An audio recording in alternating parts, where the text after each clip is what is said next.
Students, पिछले chapter में जो है हमने न्यूट्रिशन इन प्लांट्स पढ़ा था। आज जो है हम आपका सेकंड चैप्टर है nutrition in animals.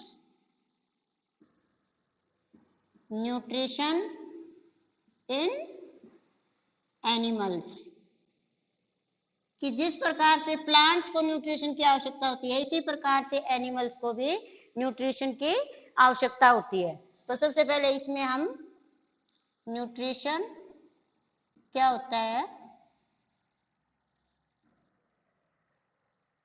The process of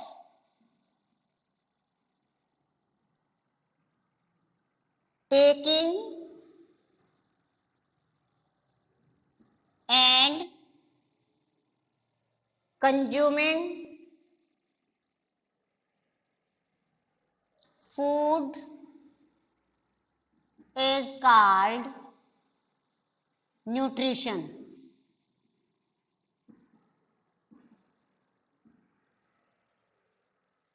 animals जैसे लाइक ह्यूमन बींग्स कि मानव जैसे होता है, सबको जो है अपने भोजन के लिए किसके ऊपर निर्भर रहना पड़ता है?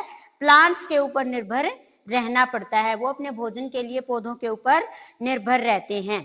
तो इस प्रकार के मोड ऑफ न्यूट्रिशन को क्या कहा जाता है, जिसमें प्लांट्स के ऊपर निर्भर रहा जाता है? Heterotrophic mode of nutrition. Heterotrophic mode of nutrition. अब आपसे पूछा जाए कि जो ह्यूमन बीइंग है उसके अंदर किस प्रकार का न्यूट्रिशन होता है, तो आप क्या जवाब देंगे कि ह्यूमन बीइंग के अंदर हीटरोट्रॉपिक मोड ऑफ न्यूट्रिशन होता है। अब इसके बाद आता है आपका डाइजेशन प्रोसेस क्या होती है? Digestion,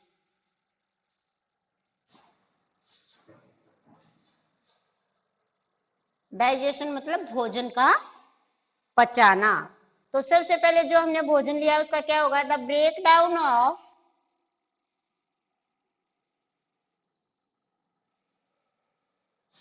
complex food items, complex food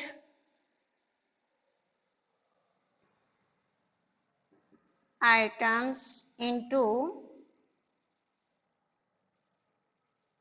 simpler substances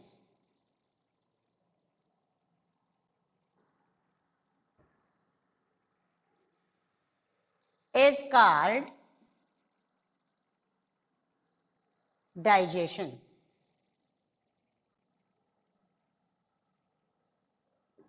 यानी कि the break down of complex food items, हम यहाँ पर कंपोनेंट्स भी लिख सकते हैं, कंपोनेंट्स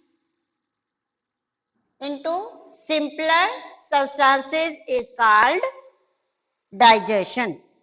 अब डाइजेशन जो है इस चैप्टर में जो मेन दे रखा है कि मनुष्य के अंदर जो है डाइजेशन, ह्यूमन बीइंग्स के अंदर डाइजेशन किस प्रकार से होता है।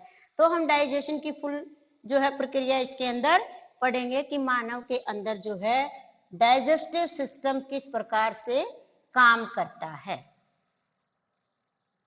Different parts of digestive system आज हम पढ़ेंगे। Different parts of digestive system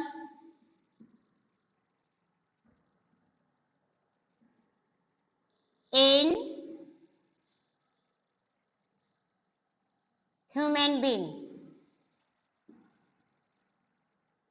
कि मानव के अंदर डाइजेस्टिव सिस्टम के कौन कौन से पार्ट्स होते हैं।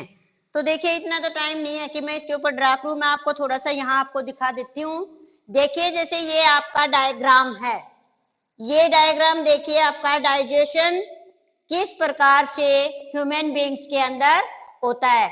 सबसे पहले जो है, जो हम भोजन खाते हैं वो हमारा भोजन हम किस में लेते हैं? सबसे पहले अपना भोजन माउथ के अंदर ले जाते हैं, मुंह के अंदर, और फिर उसके बाद जो है हमारा बक्कल कैविटी में जाता है। बक्कल कैविटी के पश्चात ओइसोफेगस जो हमारी फूड पाइप होती है, फूड पाइप से होता हुआ जो है हमारे स्टोमक में पहुंचता है। स्टोमक के बाद जो है स्मॉल इंटेस्टाइन में, और स्मॉल इंटेस्टाइन से जो बचा हुआ भोजन है जो कि हमारी स्मॉल इंटेस्टाइन में नहीं पच पाता, वो भोजन जो है हमारी लार्ज इंटेस्टाइन में जाता है, और लार्ज इंटेस्टाइन में एब्जॉर्प्शन के पश्चात जो है फिर रेक्टम में पहुंचता है, और उसके पश्चात एनस के द्वारा जो है इजेशन की प्रक्रिया होती है कि हमारा जो वेस्ट प्रोडक्ट है जो हमारे शरीर के अंदर पच नहीं पाया, वो जो है एज ए वेस्ट मटेरियल हमारे शरीर से बाहर निकाल दिया जाता है, रिमूव कर दिया जाता है। तो आप इसको एक बार फिर से समझ लीजिए कि सबसे पहले जो है माउथ के अंदर हमारा भोजन जाता है, माउथ से बक्कल कैविटी, बक्कल कैविटी में ओएसोफेगस से फूड पाइप से होता हुआ जो हमारे स्टोमक में पहुंचता है, और स्टोमक के पश्चात जो है स्मॉल इंटेस्टाइन, उसके बाद लार्ज इंटेस्टाइन, और उसके बाद जो है रेक्टम, और फिर एनस के द्वारा उसको जो है रिमूव कर दिया जाता है। अब बारी बारी से हम इसके वन बाय वन जो है पार्ट्स इसके पढ़ेंगे। तो सबसे पहले हमने क्या पढ़ा, फर्स्ट है माउथ, कि हमारा भोजन जो है माउथ के अंदर किस प्रकार से, इन माउथ फूड इज, भोजन चबाया जाता है किसके द्वारा, बाय टीथ, टीथ के द्वारा जो है भोजन को आप चबाते हो, and then it mix with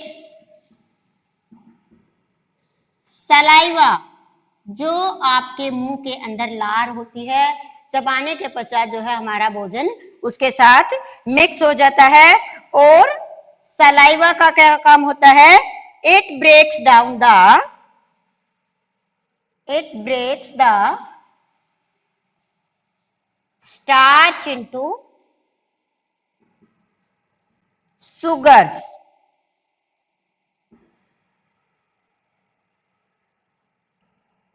इसके पश्चात हमारा भोजन फूड पाइप से होता हुआ, ओएसोफेगस से होता हुआ किसमें पहुंचता है, हमारे स्टोमक में पहुंचता है।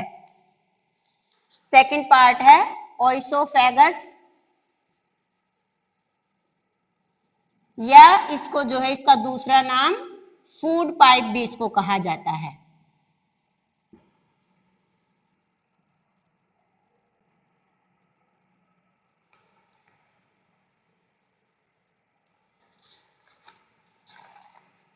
ये एक पाइप है, it runs along the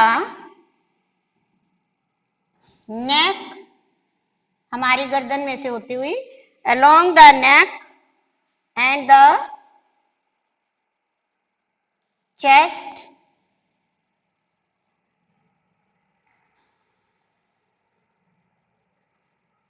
food is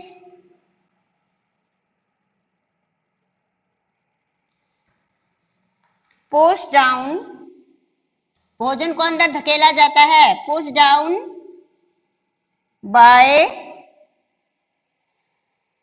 movement of the walls of the, by movement of the walls of the oesophagus, जो ओएसोफेगस की वाल्स होती हैं वो क्या करती हैं, उनमें मूवमेंट होती है और वो भोजन को अंदर की तरफ धकेल देती हैं। थर्ड पार्ट ओएसोफेगस के पश्चात आपका भोजन कहां पहुंच जाता है, आपके स्टोमक में पहुंच जाता है। स्टोमक में जो स्टोमक की वाल्स होती हैं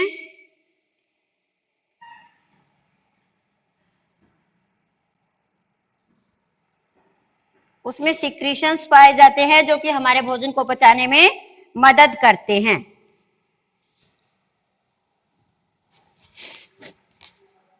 थर्ड, स्टोमक,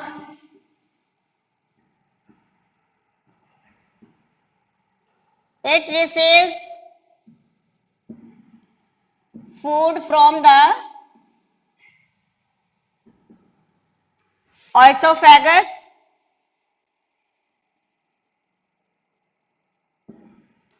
और जो स्टोमक की इनर लाइनिंग होती है उसमें डाइजेस्टिव जूसेस होते हैं, digestive juices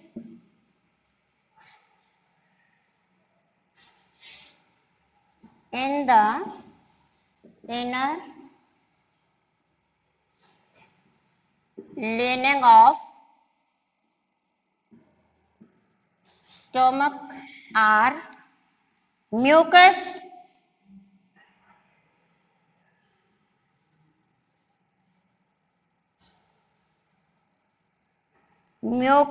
HCl and digestive juices.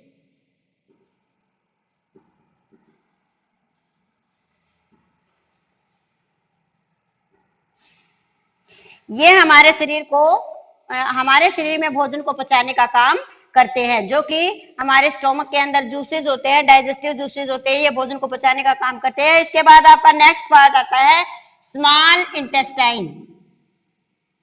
Small intestine,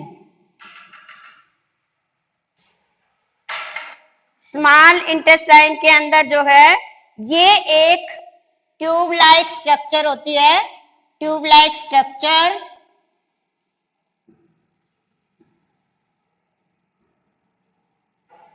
7.5 metre long. नाम इसका स्मॉल इंटेस्टाइन होता है, लेकिन इसका जो है लंबाई जो है लार्ज इंटेस्टाइन से जो है ज्यादा होती है। इसकी लंबाई जो है 7.5 मीटर होती है और इसके अंदर जो है ये स्मॉल इंटेस्टाइन सिक्रीशंस किससे प्राप्त करती है? It receives secretions from liver and pancreas. Liver हमारे शरीर की सबसे जो है लार्जेस्ट ग्लैंड होती है, लीवर सबसे लार्जेस्ट ग्लैंड होती है और पैंक्रियाज से पैंक्रियाटिक जूस जो है वो सीक्रेट होता है, जो कि हमारे भोजन को पचाने में सहायता करता है। इसके पश्चात हमारा जो है भोजन स्मॉल इंटेस्टाइन, जो भोजन जो है पच नहीं पाता, एब्जॉर्प्शन के लिए हमारा भोजन किसमें चला जाता है? लार्ज इंटेस्टाइन में। लार्ज इंटेस्टाइन, फिफ्थ पार्ट है लार्ज इंटेस्टाइन। लार्ज इंटेस्टाइन में क्या होता है? भोजन का absorption of food, absorption of food taken from small intestine